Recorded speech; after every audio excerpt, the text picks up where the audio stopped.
what I've come to know and how I've come to know it, and to tell something about the research resources I have used. Much of my information has come from the Virginiana section of the RWC Library. Many of these books are among the oldest in our library, dating back to about 1985, meaning some of the earliest residents had books about Virginia history that they cherished and have shared with us. I came to Virginia 8 years ago when a Virginia daughter brought my declining husband and I to RWC.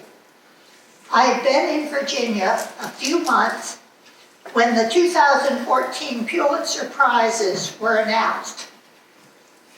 The prize for history, Alan Taylor's Slavery and War in Virginia, no, it's called The Internal Enemy, Slavery and War in Virginia, described the loss of Coratoman slaves to the British during the War of 1812. It was a local event, and I went looking for a historical marker. When I didn't find one, I made one happen. Here we are at the dedication of the historical marker in 2016 on Route 3 below Whitestone and just before the Robert Norris Bridge. Here are the speakers: Alan Taylor, Stuart Butler, and Patrick Heffernan, each a distinguished scholar of the War of 1812. And here is the historical marker, which says, 69 slaves flee to a British ship and freedom. British policy during the War of 1812 offered freedom and resettlement in His Majesty's colonies to slaves reaching a British ship. British barges picked up 3 runaway male slaves on the 14th of April, 1814, from Coratoman, actually from Pop Castle, a plantation 2 miles west of here. They were Coratoman slaves, but they were picked up at Pop Castle. Guided by the runaways, the barges returned 4 days later to carry off their families and friends, including 45 children. This was the largest group of slaves to escape from a Chesapeake Bay plantation during the war. Most were resettled in Nova Scotia, some in Trinidad. In 1828, the Coratoman owners received British reparations for lost slaves. And actually, the ones who went to Nova Scotia had a very hard time, and most did not survive. The ones who went to Trinidad, and there were fewer of those, did quite well. I've since written 3 books. Tobacco Trader on the Coratoman with Ammon Dutton, and we've spoken at Romeo's about that. The Lees of Whitestone with Tom Kinney, and The Lawsons of Lawson Bay Farm with Robbie Robison, and I'm hoping to bring Robbie here to a future First Friday forum. His mother was in RWC long ago. 45 years after the first Britons landed at Jamestown, John Carter I and other settlers established plantations on the north bank of the Coratoman River, of the Rappahannock River. They came to grow tobacco, which, on the eve of the Revolutionary War, the tobacco of Virginia and Maryland was the second most valuable export of the British colonies, but it was dwarfed by the sugar, molasses, and rum of the British West Indies, which was 3 times as valuable as all the exports of the the original 13 colonies on the mainland. John Carter I patented 1,300 acres of land between Carter's Creek and the Cartooman River. And by Robert Carter's death 80 years later, he owned 10,000 acres in Lancaster County, shown here on a map of the 1750 landowners, as all of the peach-colored land, and this is the map, and all of the reddish-colored land. Poplar Neck, Brick House Quarter, Gibson Quarter, Great Mill Tract, Hill Quarter, and Home Quarter were all the different areas of Carter land. This is the map prepared about 20 years ago showing land holdings in Christchurch Parish in 1750. This was a big project of historic Christchurch involving RWC residents Ann Dorsey, Marcus Key, Dixon McKenna, Mary Kay Davies, and Sue Rogers. John Carter I came to Lancaster County in 1652. 1652. And lived for 18 years. Then his son, John Carter II, had the Carter land for 20 years. And then his other son, Robert King Carter, lived for 42 years as owner, eventually owning 10,000 acres. They initially employed indentured servants who came from England to work for 7 years and then were free and could own land. Slave head rights allowed a planter to bring in Africans who would serve for life and acquire 50 acres of land for each one. While this shows Robert Carter importing 317 Africans, he had about 800 enslaved persons at his death, the result of natural increase. African mothers having African Virginia babies who grew up to become laborers, mostly unskilled field workers. Tobacco was a labor-intensive crop, with ground prepared with hoes, insects and worms removed by hand, and careful handling during drying, curing, and packing in hogsheads. The Carters never adopted the labor-saving device of a horse pulling a plow or a cart. Theirs was a hoe-based agriculture, as shown by the hilling hoes and weeding hoes in their inventories at death. About 14 months after the seeds were planted, 900 pounds of tobacco was packed into a hogshead and ready for shipment to England. A sense of the size of the hogshead can be seen in this famous cartouche from the 1753 map, the Fry-Jefferson map, showing a wharf with an inspection station, a hogshead being re-nailed shut, and a hogshead being rolled to where it will be hoisted into the ship. County courthouses 1 and 2 across the Cartooman River from Weems were served by the Carter's Ferry, and a courthouse always included a jail, pillory, stocks, and whipping posts. Punishments included an ear nailed to the whipping post.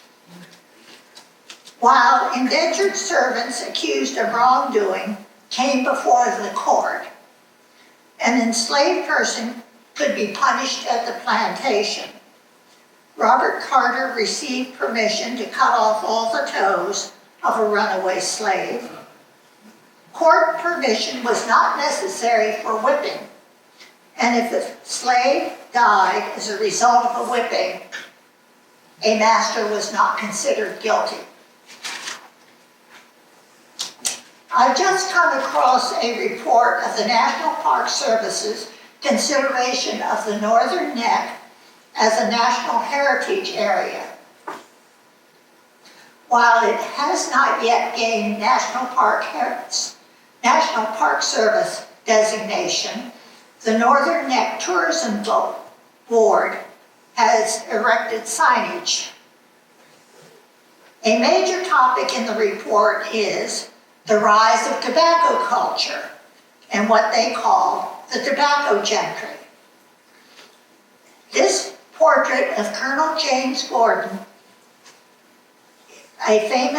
painted by a famous Williamsburg portrait painter, is in our courthouse. And he is indeed looking very gentry-like. Colonel Gordon kept a journal for 5 years with, it's amazingly readable and amazingly interesting. And we have copies of it, it's that red book, for sale at the Historical Society. Gordon had 500 acres across the Coritongan River from Carter property. We know from his journal that he acted as an agent for neighbors sending tobacco to England. He entertained ship captains, and he lost the contents of a tobacco ship to pirates. He had 50 slaves in his inventory at death. His journal recorded illness among his enslaved labor force, including summoning a physician for a serious illness, as slaveholders did, because the loss of a worker was to be avoided. So this is from his diary. 23rd February 1763. Scipio, being ill, I sent for Dr. Robertson. Thinks his disorder is the palsy.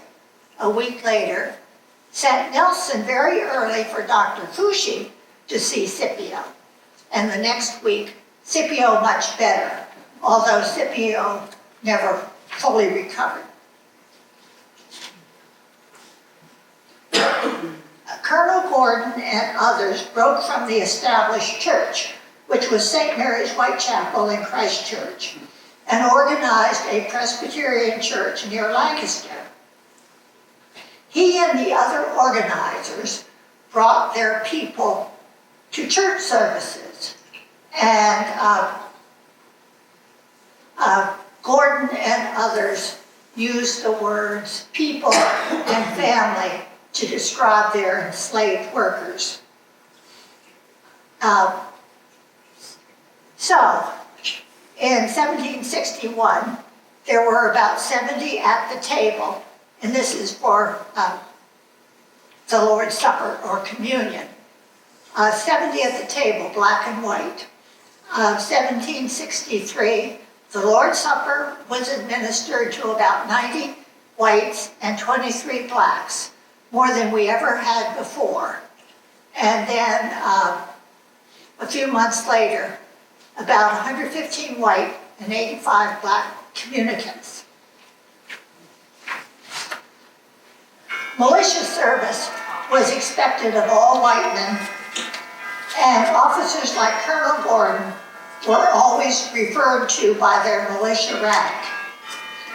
In 1761, the coronation of King George III seemed like a good reason to celebrate, and we haven't thought of King George III favorably ever since, I think.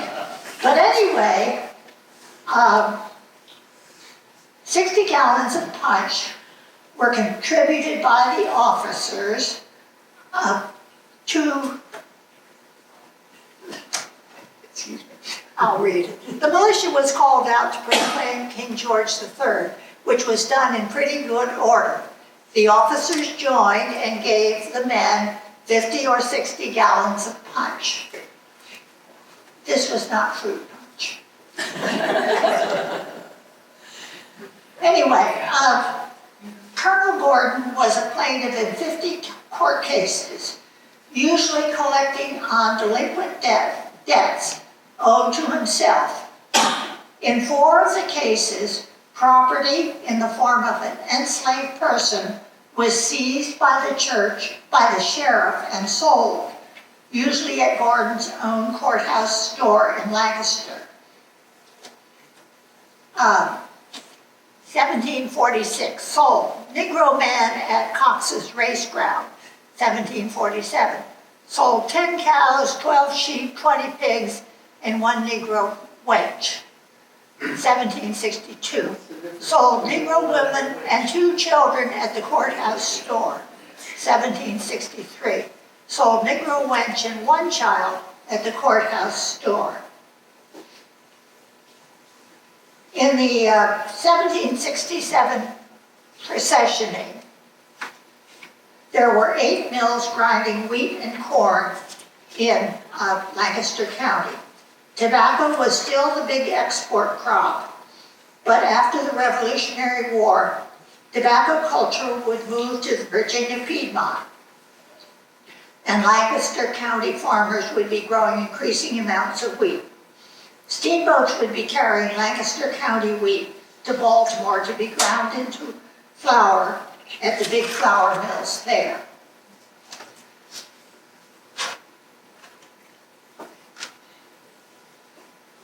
I'm going to talk about freed blacks in the Revolutionary War, but we'll start with the will of John Carter II freed Richard Nicken and Chris, his wife. And by the Revolutionary War, a number of free blacks served in the Virginia Navy. The Navy was formed at the beginning of the war and commissioned row galleys, including the Dragon and the Tempest, manned by up to 60 rowers, some of whom were Lancaster County's free black Nickens. Karen Sutton has been doing her doctoral dissertation on the Nickens 9, and her Zoom talk on this topic can be accessed and watched through the Historical Society website. Some row galleys were lost to an invading British fleet of 20 ships in a battle on the James River near Richmond. Anyway, these row galleys, and that is what the image is, included the Hero, the Dragon, the Gloucester, the Tempest, the Tartar, the Revenge, and the Revenge.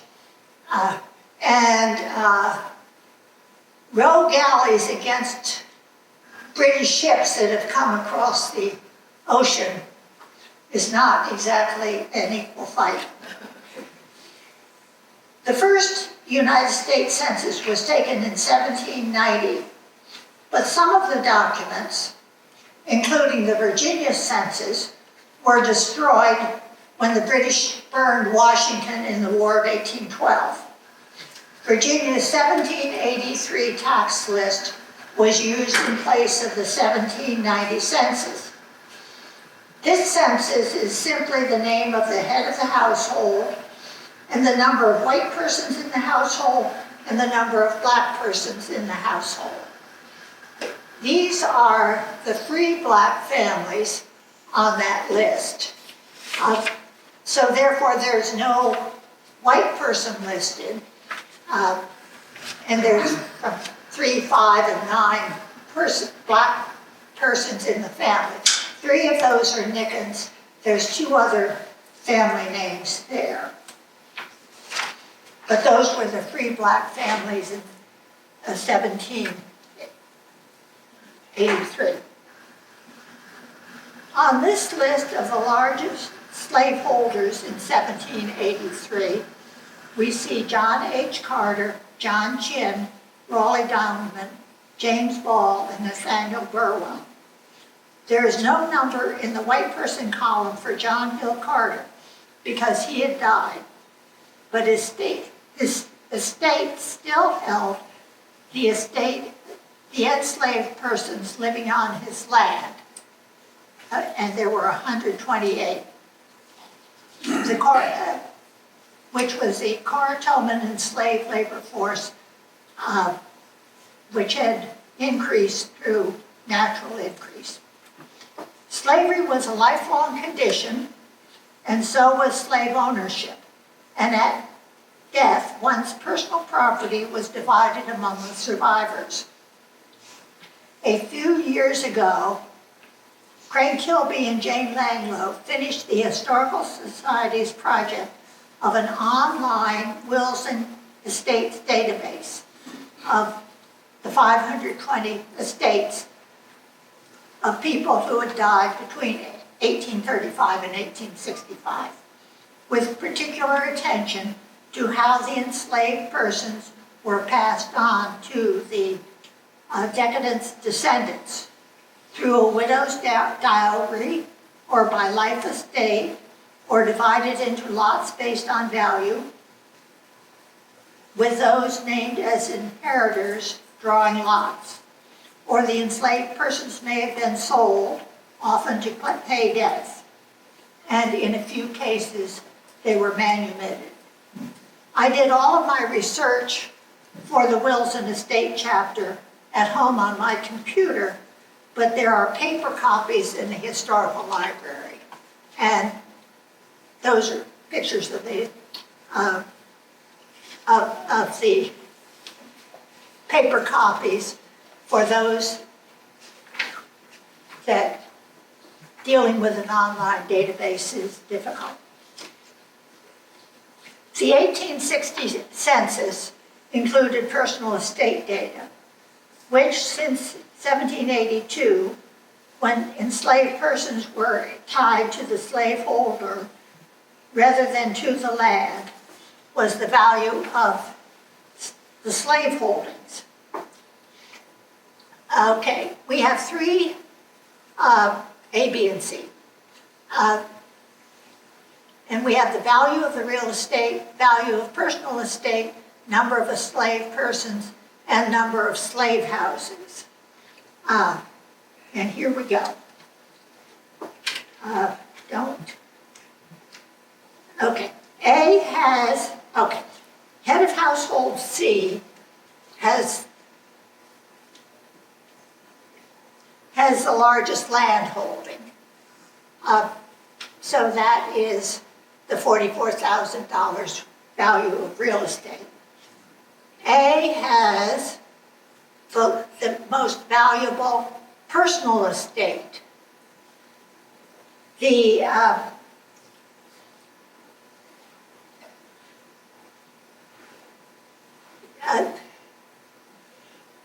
Let's see.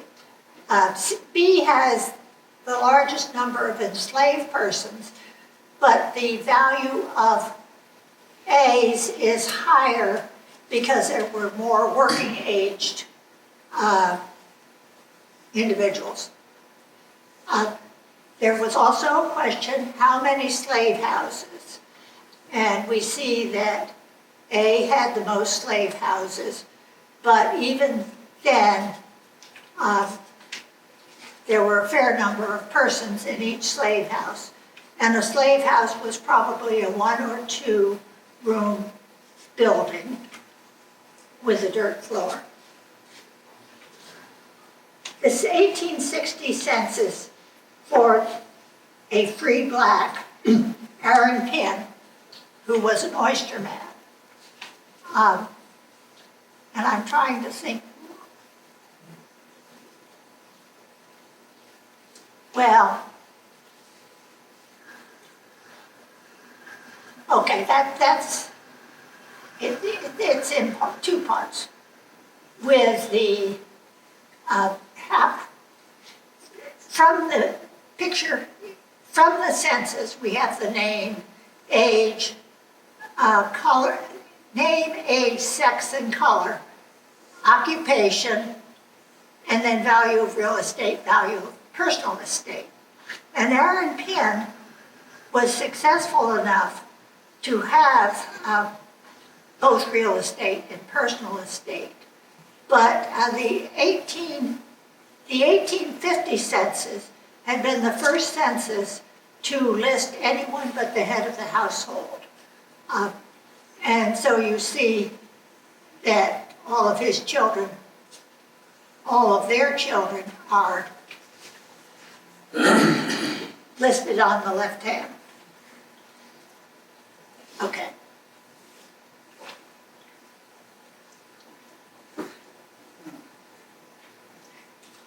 A question in the 1860 census was, can't read or write. And this is showing that Robert Pittman, a white miller, who had no real estate and very little personal property, also could not read. Cannot read or write. Way down at the bottom, we see that Georgiana Flowers was in school this year. That's the lower arrow. Okay.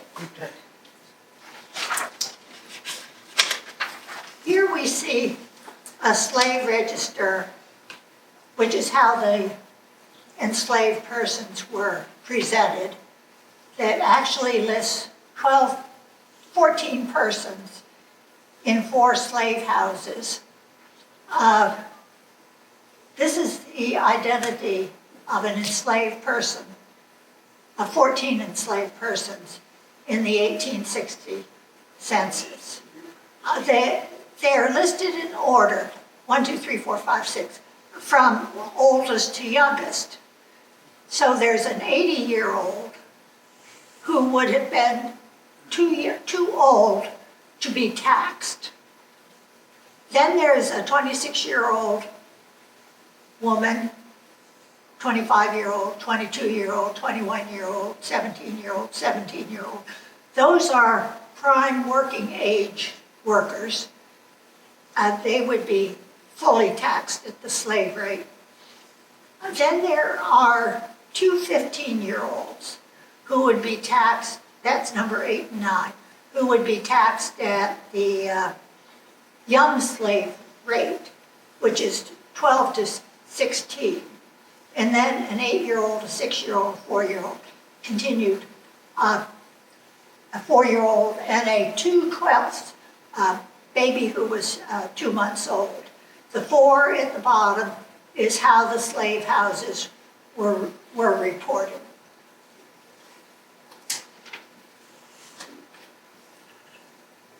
This is comparing the 1860 census and the 1870 census. In between, we have 1865 and the end of the Civil War and emancipation. The total number of persons went from 5,091 to 5,357, which is kind of remarkable because at least 200 slaves were taken away by the Union during the Civil War from Lancaster County and removed from the slave tax rolls. The number of households just about doubled. It went from 462 to 986. And that is because each previously enslaved person was now listed by name with a family in the 1870 census. Yes, the 1860 and 1870 census are both there.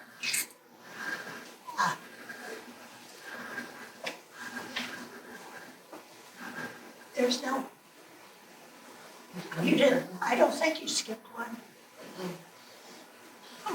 Okay. After the war, In the 1870 census, there were 118 oystermen. Oystering had been carried on with a market in Baltimore.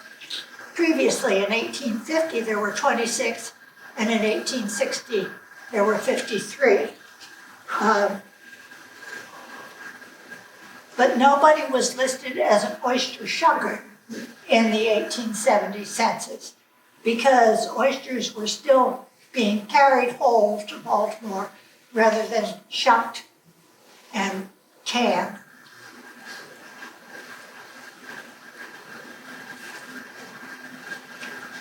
Okay, here is a page from the 1870 census, and we have a lot here.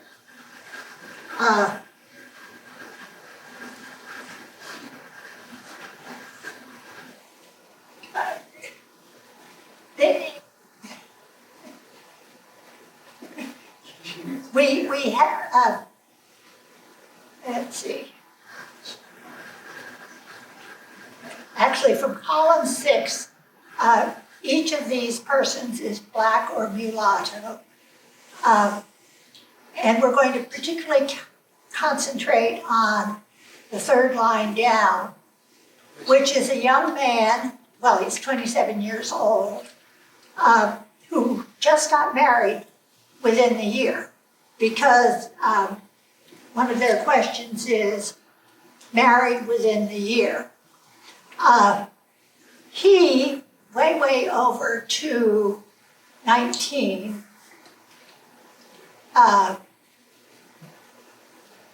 is eligible to vote.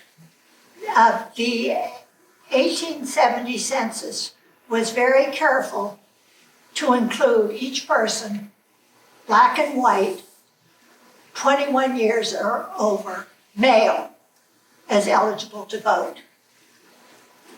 Before that, in 14, there's some things you can't read, but not only did they want to know if you married within the year, what month did you marry within the year? And that is June for both he and his wife. Now, we have 16 and 17 columns, which is cannot read and cannot write. Amazingly, in the previous census, they had asked cannot read or write, but it's been separated. And in the whole census, there weren't more than half a dozen persons who could read but not write.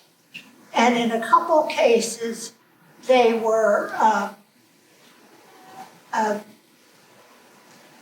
kids of about 16 years old who were in school and who had learned to read, but they hadn't learned to write yet.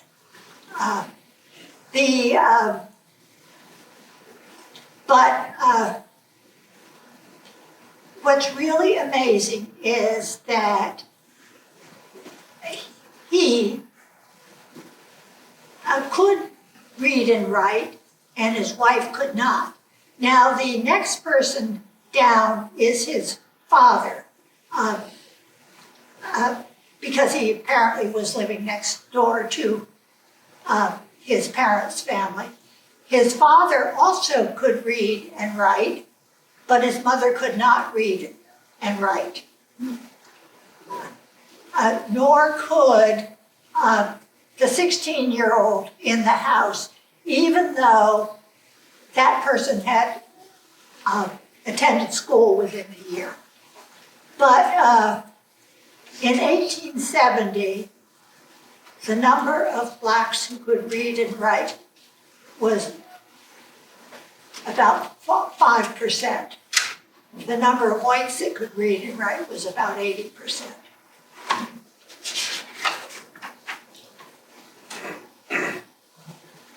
And we're going to end on a cheerful note, which is the black churches formed before 1900. These just at the point of the Civil War or beyond. Hartswell Baptist in Lancaster, Beulah Baptist in Lively, St. John's Baptist in Kilmarnock, Whitechapel Baptist at Mary Point, Willie Chapel Baptist at Mary Point, Calvary Baptist in Kilmarnock, Queen Esther Baptist in Mollusk, Mount Vernon Baptist in Whitestone, and Sharon Baptist in Weems. And these churches still exist today. The end.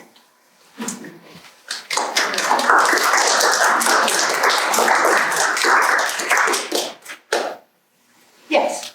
In a prior presentation, you had talked about 4 families and you traced as they had children and died, passed, the land kept being subdivided. And my question then was, how in the world would you have property transfer records back in the 1700s? And your explanation, which I hope you'll share with us, is really interesting. It's truly wonderful from the point of view of Lancaster County. Our records, the big deed books, which have existed since the very beginning, the very first patent deeds and settlers, were not sent to Richmond, which the Confederate government had asked that all deed books, court records be sent to Richmond to be safe during the Civil War. They, of course, weren't safe. They were burned in the Great Conflagration at the end of the Civil War in Richmond. And so our deed books have remained. There was a big project to recover, put new covers on them, to stabilize the paper and see that they were properly bound, probably about 20, 30 years ago. So in the courthouse, there they are, and I couldn't use them for this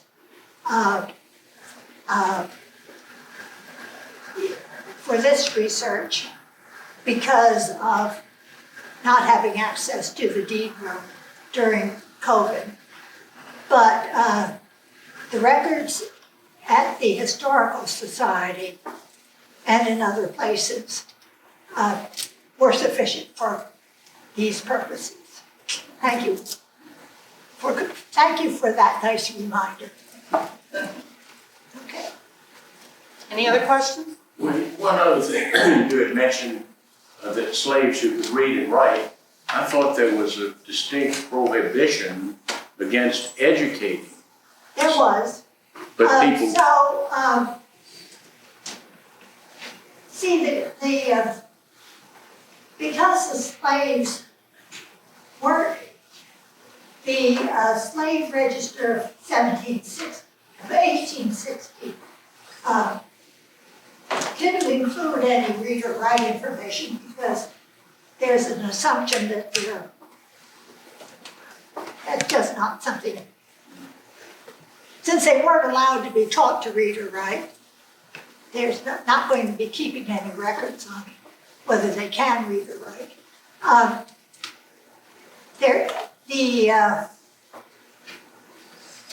But the free blacks could be educated. But that record showing blacks who could read and write in 1870 was unusual. Thank you. Yes. But what about women during that time? Were they encouraged to read and write?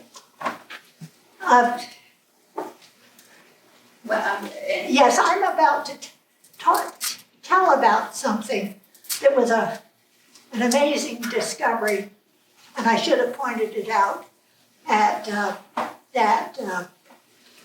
one of those last slides.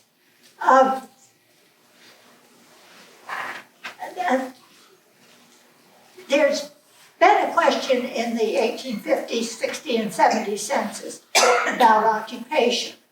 In the 1850 census,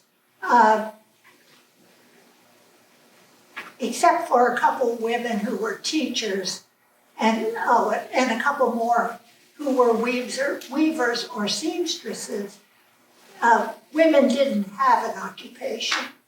And so only the man's occupation was given, most often farming.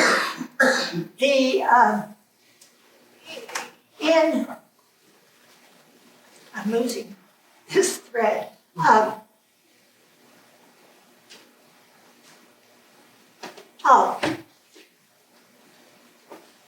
In 1870, every person had an occupation, with small children listed as at home. A wife who was running a plantation, particularly if her husband had been killed during the war, was simply keeping house.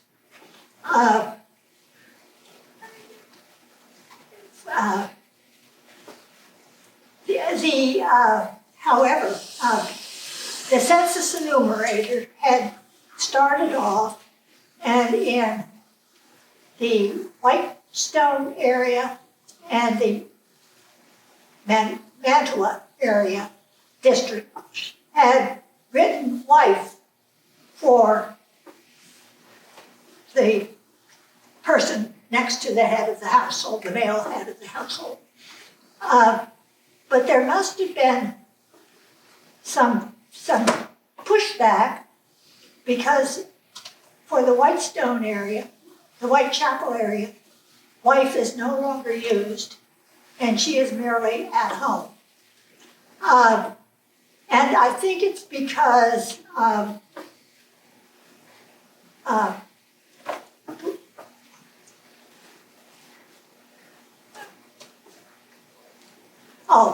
blacks were not to be considered married. They were property, they were chattel property, and therefore could not enter into contracts. And marriage was a contract. And that was part of the, blacks couldn't be married.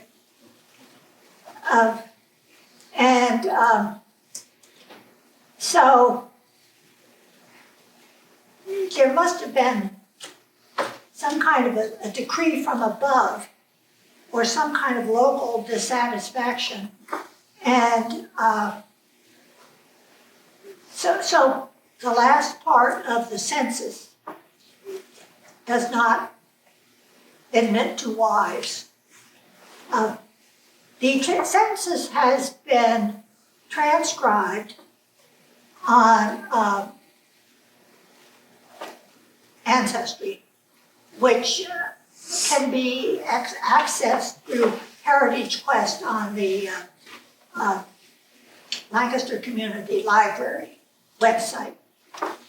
And in that version, wife has been removed from every listing and replaced by simply at home.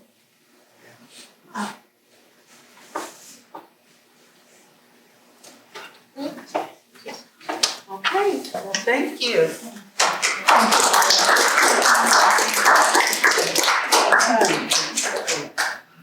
Just a quick, hello.